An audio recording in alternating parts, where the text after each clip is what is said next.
Ahojte priatelia, máte už niekoho, s kým sa môžete rozprávať v cudzom jazyku? Máte konverzačného partnera? Ak nie, tak viete, čo je jedna z najlepších vecí pri učení sa cudzieho jazyka? Mať sa s kým rozprávať. Nájsť si konverzačného partnera, či už kámoša, súrodenca, rodiča, proste niekoho, s kým sa dohodnete, poďme spolu hovoriť v cudzom jazyku. Po anglicky, po španielsky, po taliansky, či po nemecky.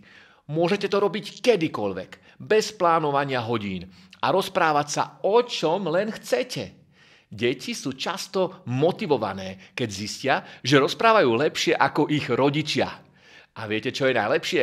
Tému si vyberáte vy sami, nie učebnica či nejaký nudný učiteľ.